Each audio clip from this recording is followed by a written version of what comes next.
Mengaku bisa meloloskan peserta seleksi Bintara Polri, seorang tenaga ahli anggota DPR gadungan raup keuntungan hingga 750 juta rupiah.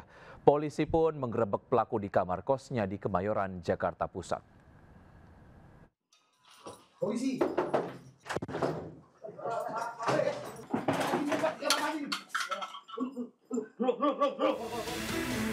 Sebuah kamar indekos di Jalan Industri Kemayoran, Jakarta Pusat digerebek petugas Reskrim Polsek Metro Tanah Abang. Usai membuka paksa pintu kamar, petugas kembali mendobrak pintu kamar mandi karena pelaku mengunci pintu di dalamnya. Pria bernama Arif Rahmat Hakim ini diduga menipu warga hingga 750 juta rupiah. Kau pakai buat pas ke dalam DPR yang mana? Lemari ini. Modus yang dilakukan pelaku adalah menjadi seorang tenaga ahli anggota DPR RI Komisi 3 dan bisa meloloskan peserta seleksi Bintara Polri. Rupanya ia menjiplak tanda pengenal tenaga ahli yang ditemukan di jalan saat berada di Kota Padang. Korban baru menyadari telah kena tipu saat mengetahui jika 3 nama yang dititipkan ternyata tak lolos. Pelaku selanjutnya dibawa ke Polsek Metro Tanah Abang untuk diperiksa lebih lanjut. Pelaku dijerat pasal tentang penipuan dan penggelapan dengan ancaman hukuman 4 tahun penjara. Dari Jakarta, Rani Sanjaya News melaporkan. Pemirsa, geger, bocah perempuan kelas 6 SD di Cilincing, Jakarta Utara tewas dijerat dengan kabel charge handphone oleh remaja 16 tahun tetangganya sendiri. Sadis terungkap korban juga diperkosa pelaku dalam kondisi sudah tidak bernyawa.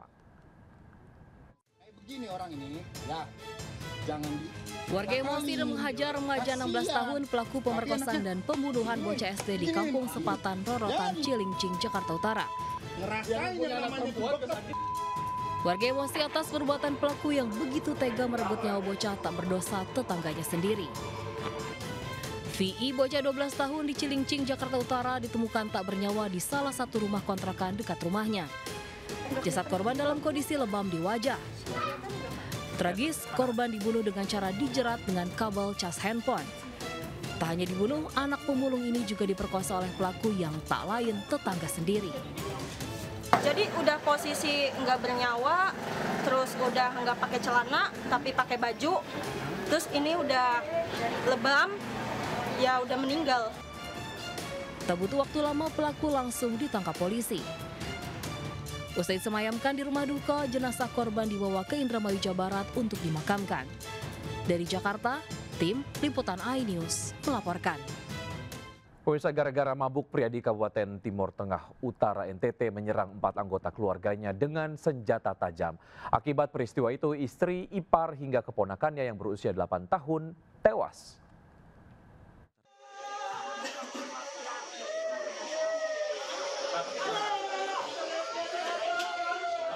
Beginilah suasana duka di ruang jenazah RSUD Keva Menanu, Kabupaten Timur Tengah Utara NTT. 3 korban yang terdiri dari istri, ipar, dan ponakan yang masih berusia 8 tahun dianiaya dengan senjata tajam hingga tewas oleh Landelinus Kuabib di Desa Amol, Kecamatan Miomavo Timur. Sementara 1 korban berusia 14 tahun selamat dan masih dirawat intensif di rumah sakit. Korban terkena sabetan senjata tajam saat mencoba menyelamatkan adiknya. Diketahui sebelum penganiayaan, pelaku yang dalam kondisi mabuk terlibat cekcok dengan korban. Polisi datang ke lokasi menggelar olah TKP dan memeriksa sejumlah saksi untuk mendalami motif pelaku. Kini pelaku telah diamankan untuk proses hukum lebih lanjut. Keluarga korban berharap pelaku dihukum seberat-beratnya. Dari Timur Tengah Utara NTT, Sefnat Besi, iNews melaporkan. Niat hati ingin cepat melalui jalan tikus untuk ke rumah tetangga, seorang emak-emak malah terperosok ke lubang tangki septik di Gunung Kidul, Yogyakarta. Korban akhirnya dievakuasi damkar dengan tubuh penuh kotoran.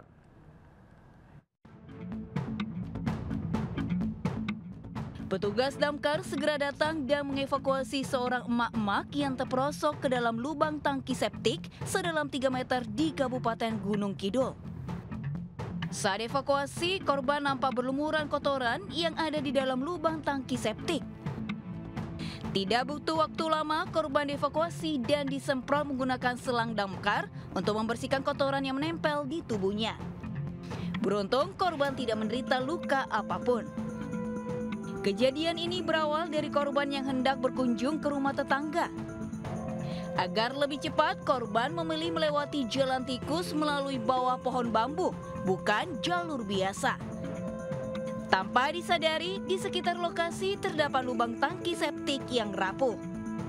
Saat diinjak, tanah ambles hingga ia terperosok ke lubang sedalam sekitar 3 meter hingga setengah badan terendam kotoran.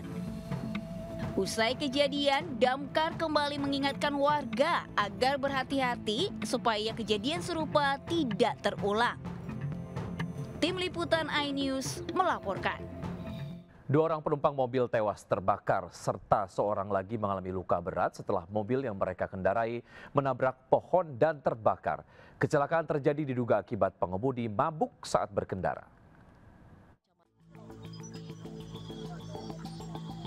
Petugas damkar berjibaku mengevakuasi 2 penumpang terjepit badan mobil yang hangus terbakar. Usai alami kecelakaan tragis di Jalan Raya Manyar, Kertoarjo, Kecamatan Mulyorejo, Surabaya, Rabu pagi. Sebelum kebakaran terjadi, para korban ini diduga hendak pulang usai dari tempat hiburan malam. Mobil melaju dengan kecepatan tinggi hingga menabrak pohon dan picu kebakaran. Diduga pengemudi dalam kondisi mabuk saat berkendara. Kedua korban tewas yakni pengemudi mobil dan 1 penumpang di kursi belakang.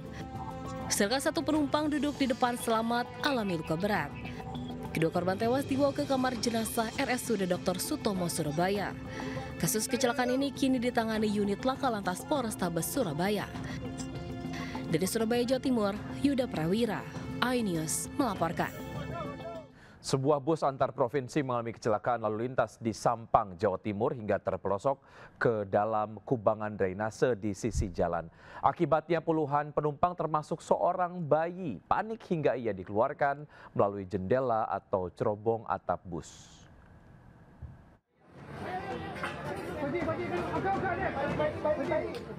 Puluhan penumpang bus antar kota antar provinsi panik termasuk seorang bayi yang terpaksa dievakuasi melalui atap jendela atau cerobong setelah kendaraan miring akibat terperosok ke dalam drainase di Jalan Raya Camplong, Kabupaten Sampang, Madura. Ban depan dan belakang bus terperangkap ke dalam drainase dengan kedalaman sekitar 1 meter. Akibatnya pintu keluar masuk bus tak bisa digunakan. Penumpang yang panik keluar lewat pintu darurat. Diketahui peristiwa berawal saat bus hendak mendahului kendaraan di depannya, namun pada waktu bersamaan tiba-tiba terdapat mobil box melaju dari arah berlawanan. Guna menghindari terjadi tabrakan, bus banting setir ke kiri hingga terperosok. Beruntung bus yang membawa 34 penumpang dalam kondisi selamat, meski 2 penumpang lainnya sempat dilarikan ke puskesmas terdekat karena mengalami luka. Dari Sampang, Jawa Timur, Fatur Rahman, iNews melaporkan. Ya, menyusul ketenaran Aura Farming di Jagat Maya, kali ini panggung dimiliki Rahmat Fauzan, bocah kelas 4 SD asal Bandung. Fauzan terkenal bahkan hingga disebut klub sepak bola Eropa setelah videonya menirukan trompet viral di media sosial. Guys, ada suara trompet nih guys. Cek sound, cek sound. Trompet bukan sembarang trompet, tetapi berasal dari suara seorang bocah asal Bandung, Jawa Barat, Rahmat Fauzan. Bocah usia 10 tahun yang masih duduk di bangku kelas 4 SD ini seketika viral di media sosial hingga mendunia. Klub besar sepak bola seperti Manchester United, Liverpool hingga Premier League mengunggah ulang video Fauzan sedang menirukan suara trompet.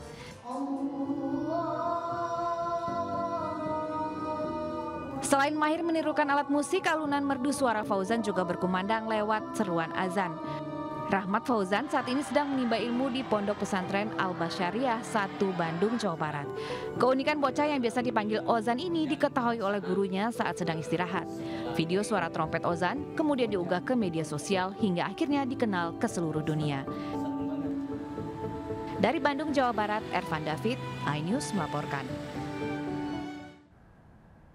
Seorang remaja di Kota Bengkulu menjadi korban kebrutalan geng motor. Informasinya usai jeda berikut, tetap bersama Seputar iNews Siang.